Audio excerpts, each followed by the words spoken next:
உனக்கு மட்டும் வாங்கினா பரவாயில்லடி, எல்லாருக்கும்ல நீ வாங்கி வச்சிருக்க. விஜய் ஆச்சு இதெல்லாம் பண்றாரு. குமரன் மாமா எனக்கெல்லாம் புடவை கூட வாங்கி கொடுக்கலாம். இவ்ளோ ஏன் என் வளகாப்புக்கு அவர் லேட்டா தானே வந்தாரு. அதுக்காக நீ அவரை சும்மாவா விட்ட? அதான் லெஃப்ட் ரைட் வாங்கினல. என்ன ஆச்சுக்கா? உன்னை கடுப்பேத்துற மாதிரி சொல்லிட்டேனா? அன்னைக்கு நான் மாமாவை என்னெல்லாம் பேசினேன்னு யோசிச்சு பார்த்தேன். நான் அன்னைக்கு பேசின பேச்சுக்குதான் மாமா வெளிநாடு போகணுங்கிற முடிவே எடுத்தாரு. விடுக்கா, எப்படியும் மாமா டெலிவரி டைம்ல வந்துருவாரு. இன்னும் 3 மாசம் தான், பாத்துக்கலாம். கண்டிப்பா வந்துருவாருக்கா.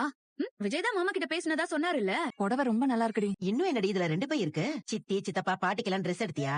அவங்க 3 பேருக்கும் வாங்கின ட்ரெஸ். ஆமா, ஒரு விசேஷம்னு வரும்போது எல்லாருக்கும் ட்ரெஸ் வாங்குறது கரெக்ட் தானே. அவ வேற இங்க வேலை செய்யறா, நீ குடிடி, அதெல்லாம் தப்பு இல்ல. இப்ப ஏன் இவ்ளோ செலவு பண்ணி ட்ரெஸ் எடுத்தேன்னு சொன்னீங்க? அதுக்குள்ள எப்படி வார்த்தை மாறுது பாரு. என்னமோ அவங்க வேலை செய்யறதாலதான் உங்களுக்கு பாசம் வந்துட்ட மாதிரி பேசுறீங்க.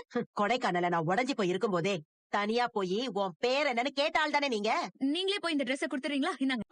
நான் எல்லாம் குடுக்கல, நீயே போய் குடு. நீ தானே ட்ரெஸ் வாங்கின, நீயே கொண்டு போய் கொடு.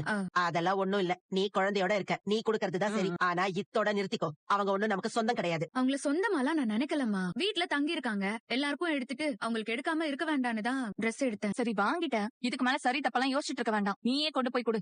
அக்கா நீ வரியா? நானா? ஆமாக்கா, தனியா கொண்டு போய் குடுக்க ஒரு மாதிரியா இருக்கு. நீயும் வாயேன். நான் போட்டுமா? ப்ளீஸ்மா. போ போ, ஆனா சொன்னது மட்டும் ஞாபகம் இருக்கட்டும். அதெல்லாம் எனக்கு நல்லா ஞாபகம் இருக்கு. நீ வா போலாம். சிந்து